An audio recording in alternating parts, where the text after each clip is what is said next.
You never know what's going to happen. Yeah. There are a lot of last-minute goals this season. 30 seconds of the 7 minutes remaining. No!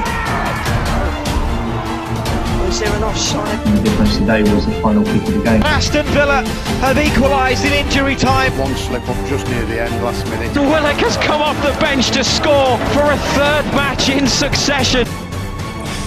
Really tough to pick. I guess if there's one thing about me is that I love to shit outside. Welcome back everyone to another episode of Football Armchair Experts, where we pretend to know everything but actually we know nothing. So fast, 1/3 of the year has already gone. So what have you been up to, viewers and listeners? Have you been keeping up to date with the European Super League shenanigans? We've also did our own review on that. A bit closer to home, there have been also some people being involved in cabinet reshuffling, moving out some old people and bringing in some new people. We will not be moving out any old people. It's still the same 4 people here on our show. Liverpool fan Inran, Chelsea fan Robin, Newcastle fan Manjun, and I myself, Mark, I'm a Fulham fan. Of course, we will be previewing the Premier League matches this week, Matchweek 34. I think we can start off with the game between two top 4 rivals last week. Chelsea managed to beat West Ham 1-0. I bet Robin watched this and was probably very satisfied because the goal scorer, the winner of the game, was of course Timo Werner. Finally scoring first time in 19 games for club and country. Wow. Okay, I didn't know it was that bad. But it's the story of his season, and he scored that one pretty good goal. He worked really well for that. But in the second half, he missed one clear rebound chance. Ridiculous, man. He should have gotten 2 goals. It was that chance, right, which he was sort of celebrating halfway already. Then, actually, I think so, yeah. Didn't go in. Clearly complacent. So bad. I think we would have scored, Okay, but nobody knows our football skills, so maybe should know. Especially the listeners, maybe some of them will think maybe they know what they're talking about. Maybe we're very excited. But instead of purely satisfied with the performance, I think very happy with the result for sure, but I think relieved that we won because it was quite close actually. And the sending off, well, I wouldn't say it's inconsequential. It was a very important sending off to allow Chelsea to cruise pretty much for the rest of the game. Because West Ham were kind of growing into it, and then suddenly the red card came. Wow, we were very lucky with that, man.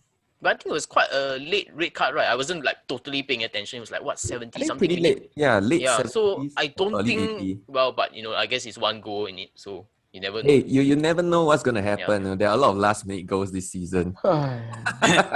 we'll get to that very crucial one. Yeah, one last-minute goal later on. That really puts Chelsea in a very, very good position to get top 4. And West Ham fans should now be very concerned because Leicester, fortunately, they won against Crystal Palace, where they, I think, probably should have drawn. Chelsea's run-in is still quite tough, Yes, you have a 4-point lead over Liverpool, right? Really difficult because we still have City, Arsenal, Leicester, I think, yeah. So it's going to be fun, but I have faith in the defensive structure of Chelsea now. Thomas Tuchel now starting to be the next Man U. Unbeaten in 10 away games is the longest beginning streak for any Chelsea manager. So, I mean, I guess you can say, Chelsea quite solid also. But then again, now you have the Champions League is tonight when we are recording also. So, perhaps maybe you can say, maybe next few games they take their eye off the Premier League a bit. Or maybe is Chelsea's team big enough to rotate and not feel the effects of it? I think everywhere is pretty decent except for central mid. Because he pretty much only rotates between 3 players for 2 spots. His so-called, deep number 6ers, right? The 2 number 6, which is always Kovacic, Kante, and Jorginho. So that is the riskiest position, I feel. Centre backs, I think, not a big issue. Then the only other concern is left wing back. Alonso is still, touch and go. Very scary. I wouldn't trust him in huge games because he's going to get wrecked by people like Vinicius Jr., I think. I guess maybe you can ask Inran, concern with Chelsea's form. It is pretty good with the exception of the West Brom defeat, which now looks like a real outlier. I wouldn't say concern. I mean, Chelsea's been having good form for quite a while, right? So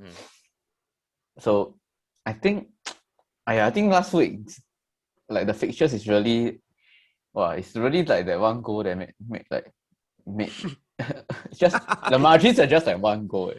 It's if West Ham scored 1 goal or we never conceded one goal. Like, It would have made a big difference, but then again, that is what the God damn football it. is all about, lah. But yeah, It's like really fine margins there. So I wouldn't say concern. Like Chelsea will be Chelsea, and as usual, Liverpool, like I don't think the concern is Chelsea. It's just like our own form, and that's already proven in like the past two games. If we had won both games, it will be, I think, at least like on level points with Chelsea already. And the past two games weren't hard games. It's really like the fine margin thing. It's like you dominate the game, or at least you play well, create enough chances to win. Then you never take any of the chances. And like, what the hell, yeah? Then it's like it doesn't matter who you play against, really. It's really your own like. It's like really shooting yourself in the foot, this kind of thing. So like the opposition don't matter at this point in time. Yeah. Okay. I mean, back to the Chelsea West Ham thing. I think West Ham a bit lao hong already. They just like 2 losses in a row, and you don't know if they can sustain the challenge, right? Especially with a club that's like not as big, not as don't have that much depth in the team, and not that much experience in challenging for the top 4. They can very well just just fade away already for the last couple of games. So hopefully that's the case. I mean, looking at Chelsea's schedule, I mean, I get that they are on form, but the schedule still sucks lah. I mean, on paper, West Ham should be able to win their last 5 games, barring any no red cards in the game lah. So, okay. But I don't think they'll get it lah. I still believe in Chelsea lah. Chelsea will face Fulham in a West London derby. Fulham are now winless in 23 London derbies. Although out of the 5 draws, 4 of the draws have come this season. Manjun, do you think that there is still a relegation fight to talk of? Touch your heart, Mark. Touch your heart. Do you think there's a relegation fight now? No, I'm I don't very think so lah. I don't think so. Like, even if you were lah. to be optimistic, right? Okay, I think West Brom have the easier fixture list compared to ours. Like, ours is all right, with the exception of the Chelsea game. But even if like we beat Chelsea, that kind of thing, I think it would need Burnley or Brighton to really have a terrible end to the season. I think we're already down already. I think West Brom also, that last minute goal, speaking of last minute goals, their last minute goal they conceded against Villa also sent them down. But I think it's over. But in terms of this Chelsea versus Fulham game, I think it might be tight. You know, Chelsea might play a rotated squad. I'm hoping for a tight game between Chelsea and Real Madrid. The worst case would be if Real Madrid trash Chelsea tonight. Then they will just full out on the Premier League already. So I'm still going to go with a Chelsea win, but 1-0 only. I agree. I mean, Chelsea don't really... I think under Tuchel, they don't really win very big, right? It's more about the defensive solidarity, score 1 goal, and then... I wouldn't say close shot, but just like defend the lead. So, yeah, I think I'm going to go 1-0 Chelsea as well. I just don't see them losing to Fulham. Okay, Manjun? I mean, I don't think Chelsea played extremely well against West Ham. So, I always say every week, but then I don't know whether it's true. But I feel Fulham, they're capable of scraping out the draws from these kind of tough games. I feel they are capable of doing so because maybe it's not more recency bias. It's like maybe bias towards their start of the season, maybe middle of the season when they had the good stretch of 8 draws in a row, something like that. So, okay, I don't want the relegation fight to end right now and right there, so I'm going to continue. To be honest, right, I think a draw is not enough, but okay. I mean, the thing is, Brighton are more than capable of losing every single game to end the season. That's true. I think Brighton's fixtures are quite tough, but anyway. Yeah. I won't be surprised if they lose 3-0 in every game of the season. Just because of the way they play. This guys can't freaking score. But okay. Okay, I'm going to... Maybe some of the Bruce's luck will rub onto you all. I give you a bit. Okay. Give you a bit. So maybe 1-0. 1-0. Oh, slip of the tongue. 1-1. Okay. Okay, so Robin, how much? Go 2-0. Okay. I think no need to ask who. So yeah. West Ham last time out, of course, Imran has already mentioned now back-to-back losses. They now face a side that have recorded their biggest ever Premier League win. Burnley beat Wolves 4-0. I mean, not a lot of people would have gotten or predicted that. So Chris Wood is the first player this century to score a hat-trick in the first half away from home. There's a very, very niche stat that Match of the Day pointed out. Burnley now suddenly back in form, or is it because Wolves are just really can't be bothered really last few games? I feel that Burnley is never back in form.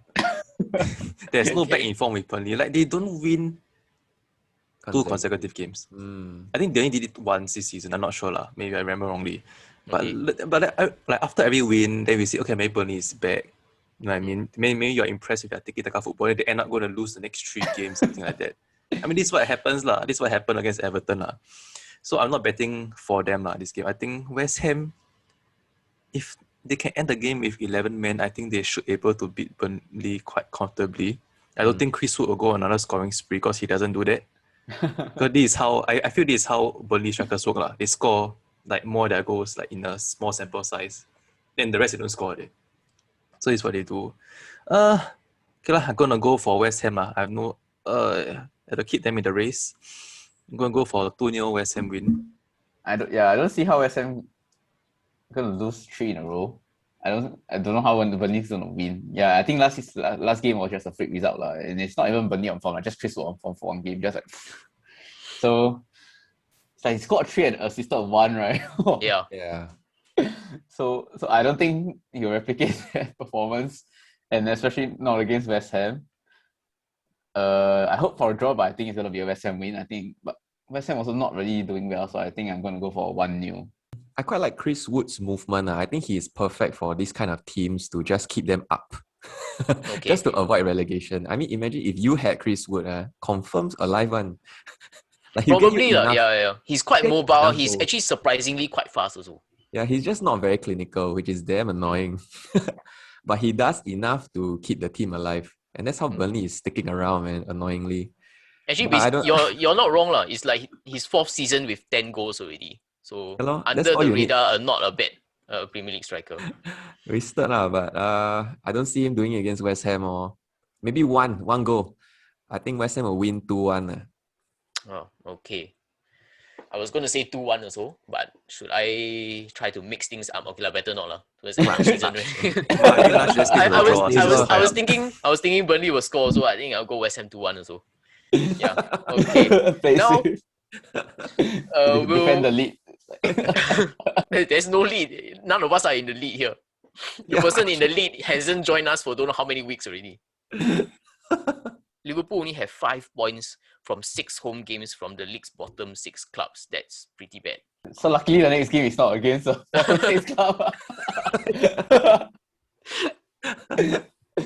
So, and luckily it's not at Anfield also. You know, it's of course 1 win in 11 home games at Anfield now. Man U versus Liverpool. Will it not be 0-0? I don't see Man U like going all out for it because I think they would rather get a draw than a loss. It's a home game for them. Okay lah, don't really have any records or whatever, right? But to them, it's like they don't really have a lot to play for already. There's like a very small chance that Man City gonna sweep up, and then you have to keep up pressure on them. But okay lah, they're a bit impossible already. Just waiting for the stats to. I mean, just waiting for it to be mathematically. Official lah. Yeah. So Man U also like nothing much to play for already.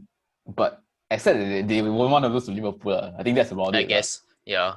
And they are generally, I think the setup is usually quite defensive one under Oli. So I think I saw an article the other day which says that, not the other day, just today, I never read it, but it says that how teams nowadays reflect their board or something.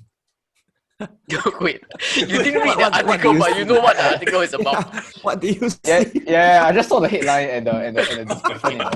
It just say like how Man U's team setup and playing style reflects their board. It's like defensive and like very cautious and like not willing to like take risks or something like that. This is how I do my references when I do my essays also. Just look at the title and okay, I think this is what it's about.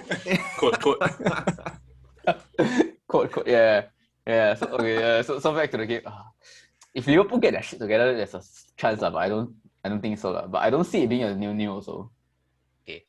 I think there's a goal in like Liverpool sort of got their scoring form back, right? Like it's not been a drought for quite a while now. I think it's gonna be 1-1. Normally, I would think Liverpool, like they will have the stronger mentality to like die must win game type of feels, and that will push them through.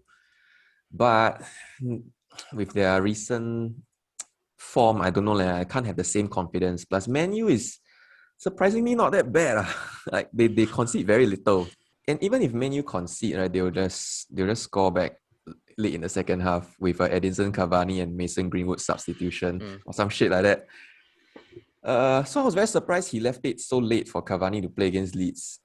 The only concern is maybe Man U will be distracted by the Europa lah, since that's their most realistic chance of a silverware this year. And I think they should win that one. Wow. No, Arsenal. Nah. It's going to be a good evening. He's going to win. I'd rather Oh, the that's good just, win. Wow. oh, I'm just gonna rub it in their faces. It's like, If ever, because none of us are Arsenal fans, if ever you need to stay up for Europa League game, maybe it's Villarreal versus Arsenal. That one could be fun actually. But wow, I think I'm leaning towards a 0-0 actually. If you know me, the way I predict these kind of games, right, it'll always be a draw lah.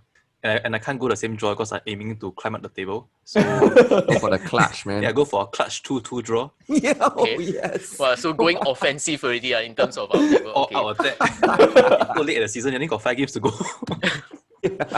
I think it's a draw also. I even want to feel tempted to say Liverpool win. But somehow, like, even the way that they drew against Newcastle, it's not as if Newcastle played very well. Maybe Manjun can correct me. But they didn't even really deserve a draw, So, and yet Liverpool, like, still in the last few minutes, they sort of let Newcastle get back in to have hope and then have those last few chances. But I think I'll go 1-1 for this. I think Manjun can tell us how happy were you with Newcastle's point at Anfield? Yeah, I usually am not very hopeful. But for this game, I felt like we rode our luck a little bit. So even up to the 91st minute, I still felt like we had a chance. Partly because we have our best players on the field. So, I mean, okay, I celebrated more for the disallowed goal than the goal. I don't know why. Yes, I mean, I think maybe I celebrated too much. They're a bit tired. I think when they really scored it, a bit no energy to celebrate. So,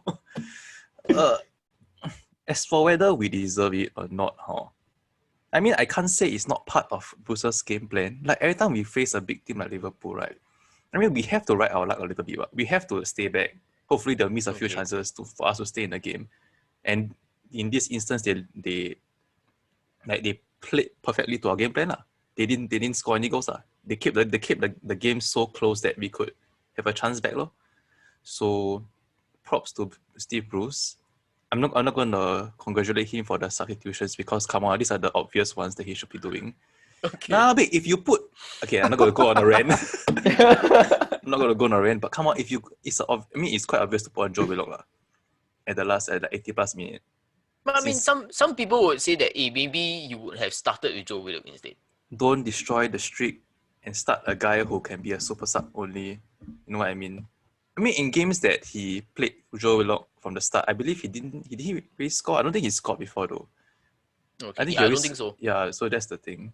So I hope Steve Bruce doesn't mess with the system Yeah. Newcastle's next game, Newcastle against Arsenal. Arsenal not exactly in very good form. They just last time out lost against Everton at home. Most number of home losses, although this is not an Arsenal home game most number of home losses since 1992-93. Yeah, I think you surely have to back Newcastle for this against Arsenal. Newcastle typically don't do very well against Arsenal. Like I still have nightmares of our 7-3 loss like 8 years ago, if you all can remember. Okay. Yeah, so typically we don't do very well against Arsenal. I don't know why Okay I mean Steve Bruce has proved that his luck is bigger than his balls so maybe I will.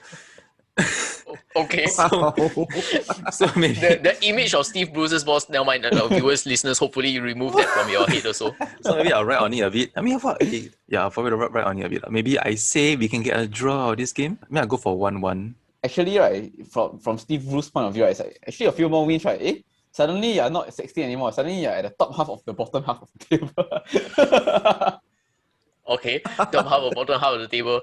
Pretty sure that's not manager of the season material, but okay. So I think Newcastle good form, Arsenal not very good form. Arsenal not gonna focus on this. I think it's gonna be a draw 1-1. Arsenal have disappointed me too many times. I'm looking at the Everton starting lineup. Saka, Ceballos, Partey, Pepe, Smith Rowe. Then destroyed by Nketiah. Who the hell is he, right? I think Lacazette's injury came at a terrible time for Arsenal. I think their season is done. Like, they're going to lose everything. Lose everything. Yeah, boy. Okay. Terrible. They're not going to score anymore, I think. Okay, it's not relegated. Yeah lah, they'll just scrape through. It's a gone. There's nothing left already, I think, realistically. I actually think Newcastle can frustrate and snatch something, like maybe a win, Just need to, St. Maximin, it's just, the defense is begging for him to run at them only, Holding Chambers, who's this Pablo Mari, and then Xhaka at left back. Now they mention, it sounds delicious. He has to go. St. Maximin just need to be damn fit and just go all the way. Then Callum Wilson just trouble them. They're not very mobile, so I think if no stupid mistakes creep into Newcastle's game, I think Newcastle are gonna win 1-0. Oh, Okay, snatch a interesting. win. Let's go, Arsenal. Disappoint me again. You have to take into consideration Arsenal also playing Europa League this week also, right? So, I mean, can their youngsters play in Europa League and then at the weekend also? I'm not quite sure if they have that kind of consistency also lah. I kept thinking like, Xhaka at left back, surely that is like a weak point, but nobody has really... I think even I saw the highlights also. Everton didn't really exploit. We also didn't really exploit it also. I didn't really understand that. So, perhaps maybe, Newcastle with St. Maximin, with wingers that are willing to run all this kind of thing possible. Should I go for Newcastle? Okay lah, go Newcastle win lah. Got a buffer from last week. Might as well just go for it. There goes the relegation battle lah. But why is it just Newcastle? There are other The teams last in game of it season also. means nothing now. And we have been hyping that shit. Well, we were hoping for that so that we can rake in the live stream audience so that we can see live so one well. of us going Yeah. down. I'm going to go Newcastle win, but I'm going to say Arsenal score also. So Newcastle 2-1 win. Oh. Wow, Wow. to score 2. Well, now I'm so excited to watch this game. You all don't disappoint me. Later it jinx. 9 p.m. is a nice timing. Yeah, Then can I watch. will watch also. It's not a bad timing. Just to see Arsenal lose. No, the most important thing is then watch AFTV after. But the chances are Arsenal are going to destroy our predictions by winning this stupid game. Yeah, I mean, that's also possible also lah. So that was one I was just, you know what, most of our predictions are gambles anyway. So yeah. Yeah, so not losing money. Yeah. Losing Don't face. don't need to be so scared. Yeah. Unless Okay. you got like forfeit or something, then die already. Yeah, we were still at the start of the season. We were still thinking about whether we should have forfeit or not. So luckily there isn't. Everton managed to win at the Emirates Stadium for the first time in 25 years. The record is so long. This was before Arsene Wenger's reign. It is also Everton's first win in 6 league games. So perhaps Everton getting back into form at the right time of the season. Some of their players getting back. So Dominic Calvert-Lewin and Andre Gomez are the first of their injured players to come back. Everton are up against, I think Aston Villa are a little bit kind of form. I think maybe a draw because Aston Villa is not a trash team and they've been drawing a lot. Okay, I'll go for a draw lah. Everton, Aston Villa, I'll go for 2-2. Okay. Use the 2-2. Just based on your logic, because Villa are not a trash team, Everton only tend to lose to trash teams. I'm going to go Everton win, Everton 2-1. I think I will go Everton 1-0. More of a routine Everton win. I would say 2-0 Everton. Is there Okay. ever a routine Everton win? It's like, Is there ever- always very routine. shaky one. It'll be a routine win for I Everton. mean, you see they're competing for a top 4, right? But I remember the goal difference is +4 only. A +4. Yeah. Points more important. I mean, scraping 1-0 against Arsenal is not a turn of fortunes lah. I think you can say Leicester have already more or less confirmed their top 4 spot. Although, maybe weirder things have happened. Maybe they could start their unraveling now against a Southampton side that really have nothing. Southampton probably the first team to already pangkang, nothing to say, nothing to play for already. So is this? Yeah, I guess this is straight. I'm going to be saying it's straightforward lah. I'm going to say 2-0 Leicester. And I'm going to say 1-0 Leicester. Okay. Yeah, 3-1, Leicester. 2-1 Leicester. Okay, so I guess that's quite straightforward. Man City. Well, this is our fastest prediction so far. Yeah, Not I think so. Not a single analysis. at all. Nothing to talk about. Leicester doing well. what's there? Nothing to play for. Yeah. Man City are now only 2 wins away from the title. This is their first of 2 games. Man City face Crystal Palace, and then the game against Chelsea will be the game to see if they can officially become Premier League champions. Of course, last time out, Man City beat Spurs in the Carabao Cup final. Not sure if any of you all watched. It was quite a good game, even though it was only 1-0.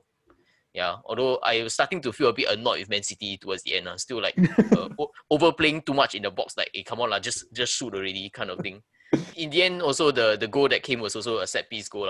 Aymeric Laporte with the late goal, which sealed Man City's first silverware of the season. Man City to take, I think you can say Man City to take another step towards the Premier League title. This is Man City away at Crystal Palace.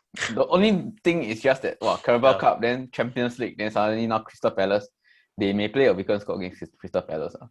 Or even, or it's either that or the players will definitely not give the 100%. I don't think they need 100% to win against Crystal Palace. Okay. I think gonna be 1-0 Man City. I think even a weekend squad also, how bad can Man City's B team be? I mean, better than most of the. It can't be as bad as Zaha FC, you know what I mean? So I think Zaha can only make it in their B team. I mean, I go for 1-0. They probably score early goal and never score already. I'm going to go, just to be different slightly, I'm going to go Man City 2-0. I'll go with the same 1-0. I think they'll just conserve energy. These are two teams that are playing with interim managers. Ryan Mason versus, now the name is slipping my mind, Paul Heckingbottom. Spurs against Sheffield United. Sheffield United, of course, fresh from their first win under Paul Heckingbottom, staking his claim for the permanent manager job. Last time Manjun also said that, Sheffield United may be playing with a little bit more freedom. Could they get anything out of this game against Spurs? Could they? Yeah, probably. Would they? I mean, I'm not sure. Let me see. I mean, it's hard to say. I mean, Spurs have their off days. I mean, how off can they be until they will lose to Sheffield? You know what I mean? It has to be quite off lah. But there's Ronaldo of Sheffield. The Northern Irish Ronaldo. Yeah. He now has 7 goals for Sheffield. I'm surprised it's that many actually. 7 goals out of Sheffield United's 18. Okay, I'm not gonna hype this game up. I think it'll be a boys draw. So I'm gonna go for a 0-0. Harry Kane's still on form, so I think Spurs are gonna win 2-0. I'm also gonna go Spurs win also. Maybe a bit less convincing. I'm going to go Sheffield United score also. Spurs 2-1. This will be the only big win Ryan Mason is going to get in his career before he's done. Okay. I don't think he'll stay beyond the season. I think this will be 3-0 Spurs. Wow. This was the game that Big Sam suddenly had his big revival in the corresponding fixture. This is the Black Country derby. West Brom face Wolves. Wolves, of course, now joining Southampton on the beach already. So... Could it be another Big Sam win? Although, Big Sam also said that out of the last before the Villa game, there were 6 games left. He said that in order for West Brom to survive, West Brom needed 5 wins from 6. They didn't beat Villa. So does it mean he needs 5 wins from 5? If there's any manager that can do it, right? It's probably Big Sam lah. I actually think West Brom have a good shot at it. Their form is not too bad going into this. But Wolves one really, they really just nothing left to do really. Barely scraping through against they were crap against Southampton. Burnley, by the way. They are trashed by Burnley. Who gets trashed by Burnley? No one. It's West Brom gonna win. 1-0. Okay. I'm going to go slightly bigger than that. I'm going to go West Brom win also. I think this is quite a straightforward win. Wolves nothing to play for. West Brom, probably the form side amongst say the bottom 6. So. I think it's a little bit too late though. Even though West Brom do have an easy run in. Yeah, I'm going to go Wolves score. West Brom 2-0. I'm going to say Wolves are going to be the heartbreaker lah. I think they broke Fulham's hearts. I think they're going to break West Brom's hearts also. We'll go for Wolverhampton Wanderers 1-0 win. I will go 1-1. I don't think Wolves will be terrible twice in a row. Brighton faced Leeds United. Leeds starting to feel as if they've... I think some of the pundits also have given Marcelo Bielsa a little bit of credit. Leeds have now only conceded 4 goals in 6 games. They've started to tighten up at the back also. Maybe it's because Diego Llorente, the guy who scored against Liverpool, has come in, maybe shot up the defense a little bit more. I mean, ever since the Man City match, I was very impressed by the defense. Ever since that match. Is that sending off turned them around or something. So I don't see them losing to Brighton at all. I think they have to win this. 2-0 Leeds. Brighton cannot keep not scoring. But how dare you? Of course they can. They're well back. I'm going to go and say they score, but still lose to Leeds. Leeds 2-1 win. I feel Brighton is a poor man's version of Leeds. They both play attacking football. They both create a lot of chances. But look where the positions now. Oh my god. Are they going to get a big win? Can Leeds do it? Yeah, I'm going to do it. I'm going to go for a 3-0 Leeds win. Wow, okay, convincing. To give Okay, Fuller some chance. I think Leeds coming into this in good form. And I feel their players somehow, I don't know, is it because they're under Bielsa or what, but they're always motivated to play. It's like they also played their hearts out against Man City and Liverpool, despite not like really having anything to play for, right? So, or maybe it's just because it's their first season back in the Premier League in don't know how many years. So like the players are all very motivated to just play games in the Premier League. It's gonna win 2-0. The second promoted team has been confirmed. Norwich bounced back the first time asking. Watford have joined them in also bouncing back first time of asking. Yeah, so we've gone in the Premier League from 0 teams nicknamed after birds to 2 teams named after birds. Yeah, now we have the Canaries, we also have the Hornets. Basically, Watford's only purpose, right, is Troy Deeney ruffle Arsenal feathers next season. It pains me that we have to see Timo Pukki and that ogre Troy Deeney again, and this, oh my god. But I think my worst nightmare would be if Barnsley gets through into the playoffs. Oh my goodness. It's like medieval times. Say, go back to 1920 and play the football. Oh my god. But yeah, hope not. Hopefully it's Brentford. You never, yeah, I think it's a good sign for Brentford. Norwich and Watford both named after birds. Brentford are the bees. Oh my god. The birds and the bees. I think if Brentford goes up, right, I think they'll probably finish higher than both Norwich and Watford, I believe. Okay, that's not really saying anything, but okay. sounds boring, or like Norwich and Watford. Yeah, it's Norwich and Watford again. I tell you, the worst thing, right, is if it's Bournemouth come up, then it's exactly the same 3 teams. Oh, Bournemouth got chance. Yeah, they're in the playoffs. The playoffs confirmed already. It's Bournemouth, Brentford, Swansea, and Barnsley, right? I think. Yeah. Yeah, I mean, Brentford is where a few current Premier League players got poached from, right? Yeah. Ollie Watkins, Saif Ben Rama. Yeah. Okay. So they had their front 3 in the championship. I think the last guy is still there. Mbuemo is still in the Brentford team. So they kept 1 out of 3. Yeah. So the least valuable one. So the least valuable one. Yeah. So I guess interesting, and Brentford have this a little bit of the money ball system or something, like they buy players from a database or something like that. What? Football Manager. How does that work? Yeah. So interesting. Oh my god. I think it works. Like you can't have scouts everywhere. So you let Football Manager scout for you, see that it fits the bill. Legit, some clubs use Football Manager. Yeah. You know what I mean? Yeah. It's a free. It means it's all you do is buy the game, right? So it's like having a scout. It's only $70. Walao, you buy Christmas sale, it's half price. It's even better. So Merry Christmas and your team down already. Then you're like, shit, it's like, okay, you need to. You might as well just Google FM Wonder Kids. Then you just everybody Timo Werner. Cannot. It's all about data analytics nowadays. Yeah. You need more data. Why can't our jobs be like playing Football Manager? It's also just data, and then just like answering emails. Yeah, actually that's true. Yeah, apparently we like to work last time. I don't know. Yeah, oh my god, our video game was work. Actually, to be honest, I never played Football Manager before. Ever? Okay. It isn't my kind of game. I still prefer FIFA.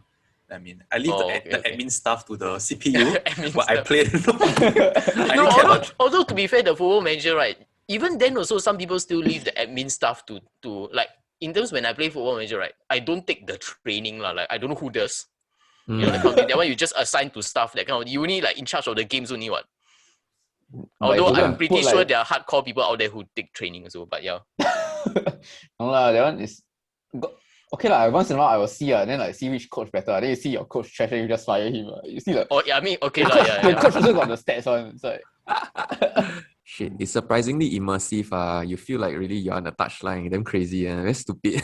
Very stupid. We're celebrating to text. Yeah, we do the admin stuff, then leave the plane to the computer. Hey, Robin, maybe you can talk about Football Manager in your own podcast. Oh yeah, that's true. Right? It can be a game, right? Yeah. One day, eventually. You can plug your own podcast in this podcast. No, what the hell? What about casual gamer or something like that, right? Casual gamer. Yeah. Fully casuals. Might talk about FIFA first, if anything. But actually, funny question. When Leeds play, how do they understand what Bielsa is shouting when he's playing on the box? He doesn't speak English, right? Yeah, he got like 4 commands only. So you can understand. So between the Football Manager is just one A, B, C, D, that kind of thing. I I think Attack, he defense, don't. attack, defense. I don't think he shout commands there. He I think shout he just Spanish backwards. I mean, he just does yeah, this. he just look like he venting lah. He Ah. doing well, nothing. Then after that doing bad, then he like very animated and it's like Yeah, I don't think he He's actually. talking Yeah, to I don't think he himself. actually tells the players anything. Maybe Yeah, when he- sit down means attack. He he stand down means defense. That's why they never ever defend. Sit down whole game. he's quite mobile lah. He always still can bend down. I don't know why he need to bend down. Yeah, lor, to squat all to Asian squat all Yeah, the way. Yeah. He's quite strong. Yeah, the day I squat to wash my shoe only, I very hard to stand up already. It's like, Why were you even squatting to watch your show? wash in the toilet, I got no small chair there, I just squat there lor. You showering and you squat. No, I'm washing my shoe. Oh. Ah, okay. Got the bucket on the floor, then you like, I just Okay, squat okay. there and wash. Okay. You know, it's like when you go to the squatting toilet and you shit. Then Oh you my know God. you shit for very long, maybe 20 minutes. But then you know you squat for too long already. Then you stand up, it'll be a tough time. Then you have to mentally prep yourself. I guess if there's one thing about me is that I love to shit outside. Why? What's wrong with shitting in your house? Then you got stain, I have to clean up. You know what kind of house you live Like you in can that you're always scared blame to it shit on the but- next guy. But in your house, you can't blame it on the next guy. I mean, So harsh. Your No, house. the toilet cleaning only scheduled every 6 hours. So who even knows who is me? Oh my god. Toilet reviews. I No prefer choice. my outdoor toilets aircon. Yeah, aircon, warm seat. I mean, have Right. enough hooks to put my bag. Have the latch at the back to put my bag. This kind of things. Oh yeah. The latch. No, I mean there are some toilets they don't even have a hook. I mean they don't have a space to put your handphone. I think why is this even? Who even Sometimes- designed this toilet? No, Still I you mean, pay 10 cents to go in. yeah. I mean maybe it was designed when back then no one had headphones. Interesting to know about your toilet adventures. I think that was a surprisingly long. I probably have to cut. We cannot have 5 minutes long of talking about toilets. Hopefully, you've enjoyed our preview of Matchweek 34. Even though we know nothing, hopefully today you've learned something. We'll see you again next week. Bye bye. Bye. Bye. Bye.